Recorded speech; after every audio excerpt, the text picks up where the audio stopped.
안녕하세요. 무설당입니다. 무설당의 참나 공부방에 오신 것을 환영합니다. 많은 사람들이 불교 공부와 수행을 합니다. 사람들은 왜 불교 공부와 수행을 하는 걸까요? 다시 말해서 불교 공부와 수행의 목적이 무엇일까요? 여러분들은 주저없이 깨달음이라고 답할 것입니다. 맞는 말입니다. 깨닫기 위해서입니다. 그래서 불교를 깨달음의 종교라고 하지 않습니까?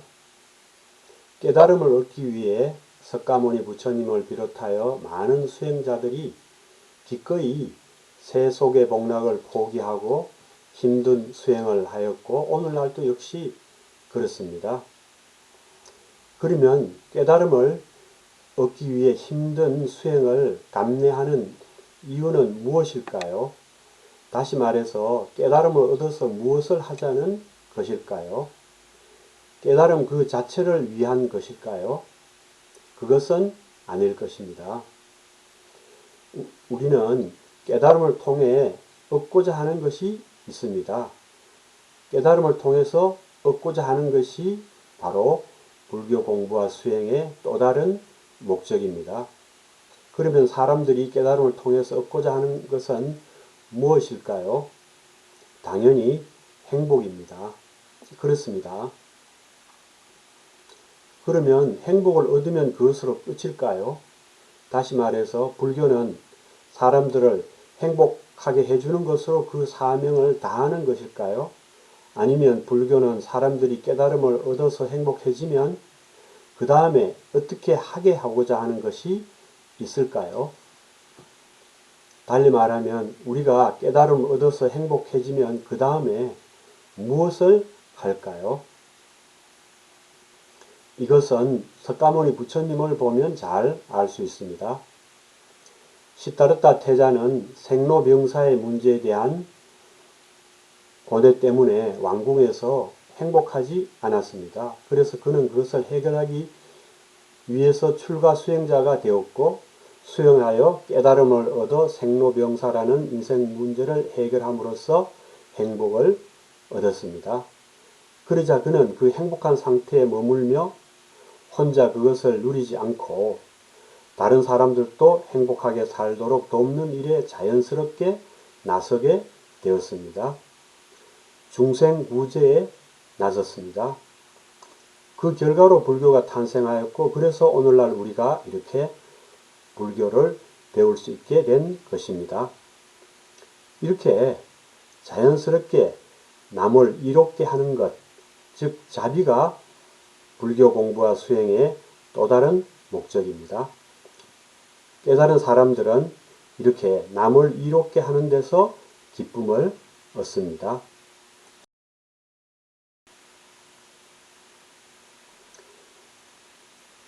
이렇게 불교의 목적은 깨달음이라는 인지적 측면과 행복이라는 정의적 측면, 그리고 자비라는 행동적 측면, 세 측면이 있습니다. 이것은 마치 학교 교육에서 교육의 목적이 지정의의 세 가지 측면이 있는 것과 같습니다. 불교의 이 지정의 세 측면의 목적을 불교 전문 용어로 표현하면 전미계호와 이고등락과 지약수선입니다.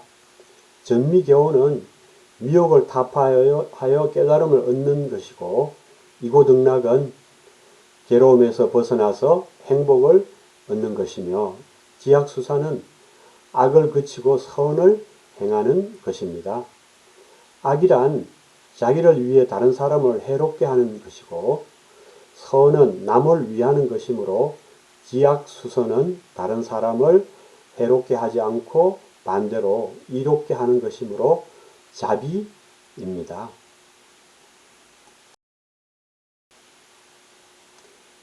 이렇게 우리를 행복으로 이끄는 불교의 방식은 전미개요하여 이고등락하는 것입니다.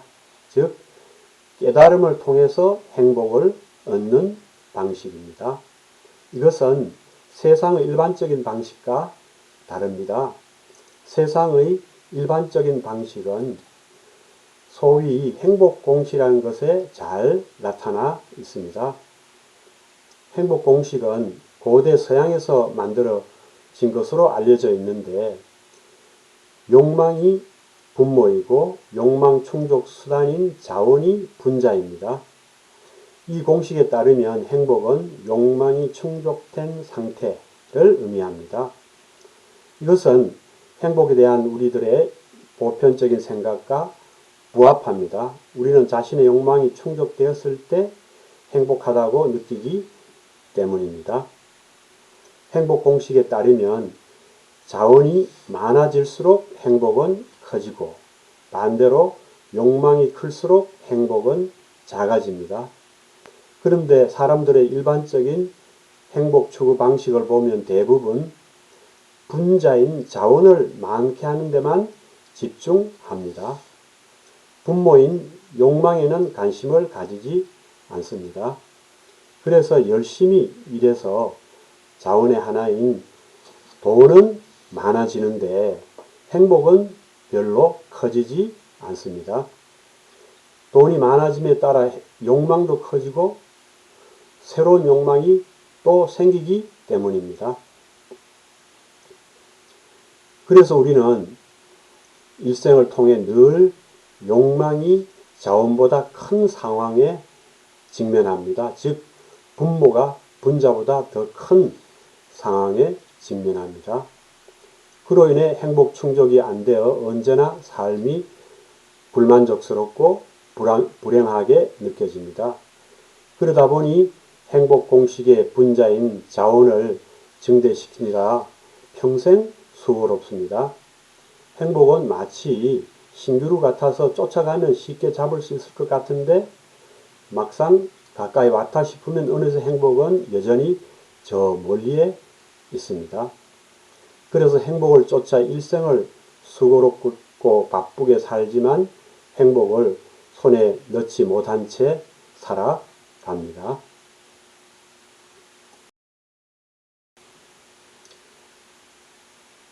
불교가 우리를 행복으로 이끄는 방식은 세상의 방식과 달리 깨달음을 얻어서 행복을 얻게 하는 것입니다. 즉 전미개요하여 이고등락하는 것입니다. 이 영상에서는 삶을 행복으로 이끄는 불교의 방식을 6가지로 축약하여 말씀드리고자 합니다. 그것은 다음과 같습니다. 첫째는 괴로움의 원인 통찰하기입니다. 둘째는 집착 내려놓기입니다. 셋째는 분별 내려놓기입니다. 넷째는 행복 바다에 뛰어들기입니다. 다섯째는 시절과 인연에 맡기기입니다. 여섯째는 자비시사하기입니다.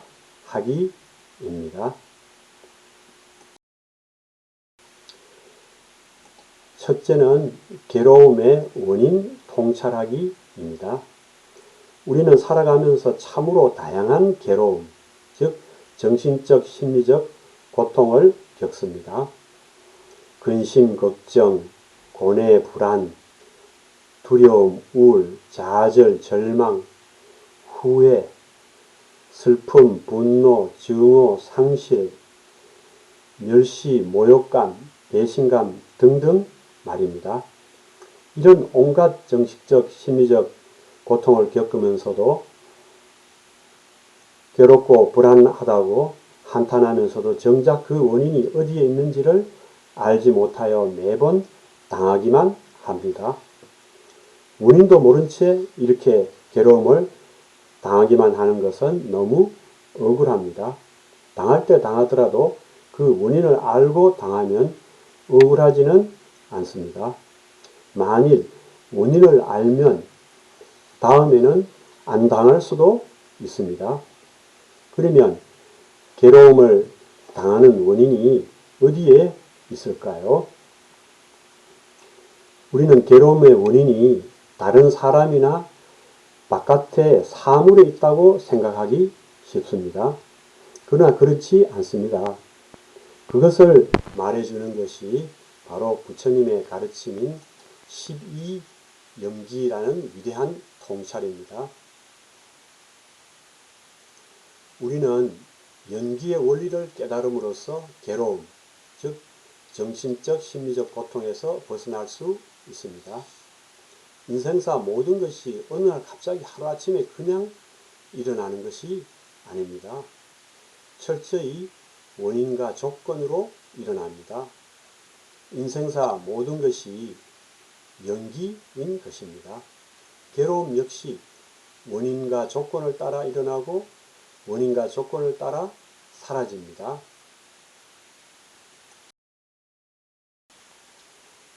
괴로움이 일어나는 첫 원인과 조건은 우리의 감각기관인 육입이 감각 대상인 대상 사물과 접촉하는 것, 즉 촉입니다.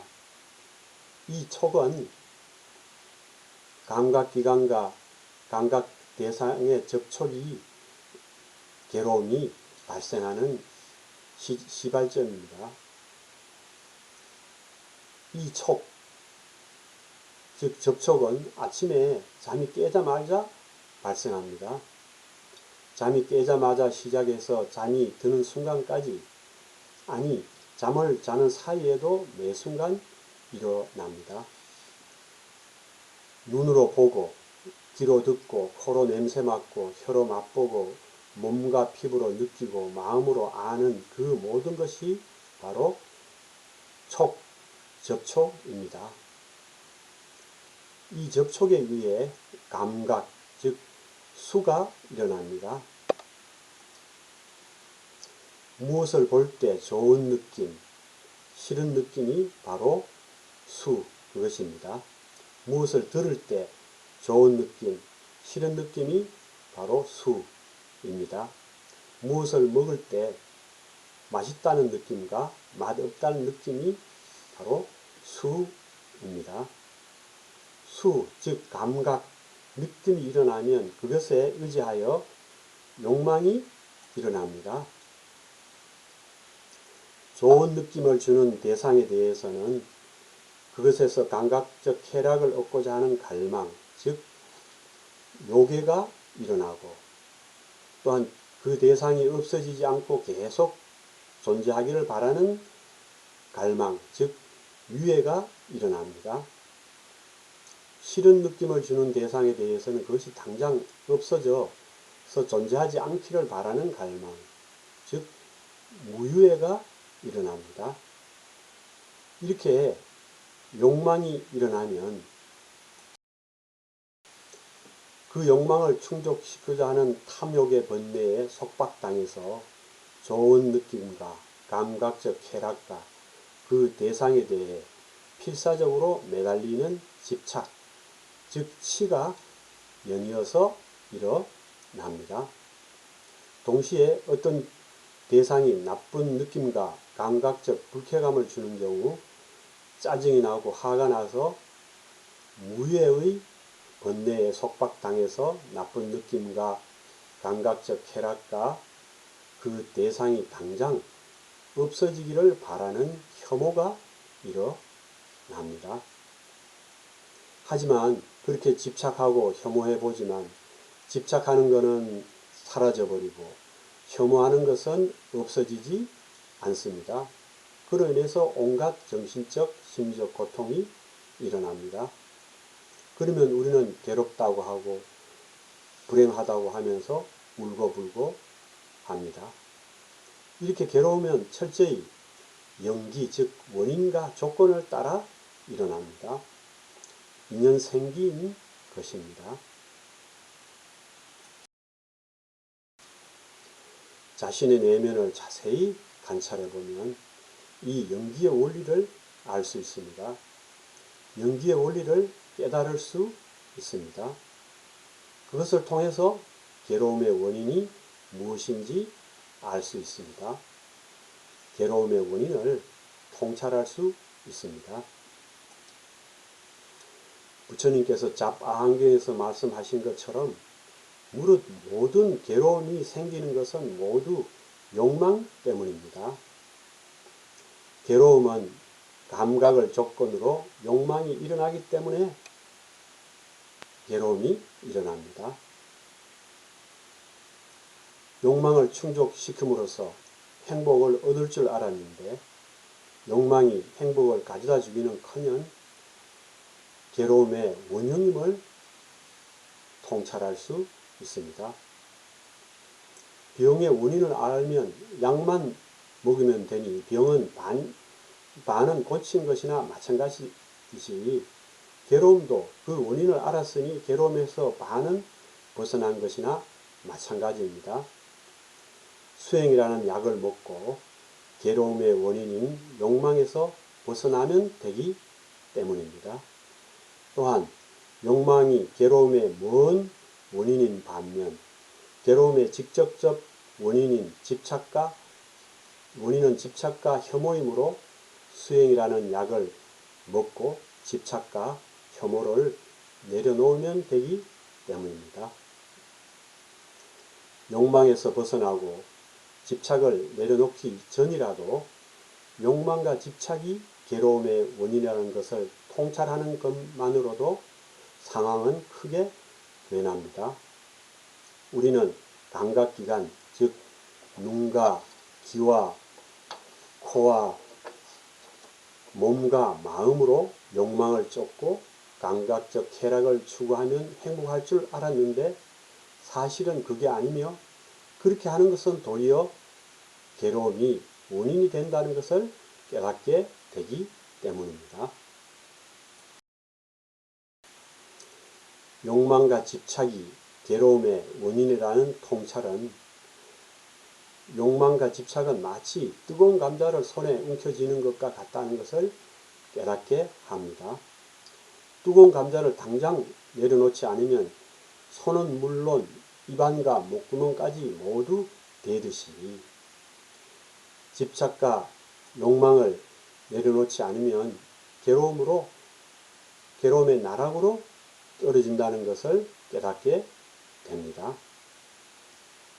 이 깨달음으로 우리는 욕망과 집착 앞에서 멈춰서게 됩니다. 멈춰서면 그것을 볼 수 있고 보면 그것을 내려놓을 수 있는 발판이 마련된 것입니다. 이제 욕망과 집착을 내려놓기만 하면 괴로움에서 벗어날 수 있습니다.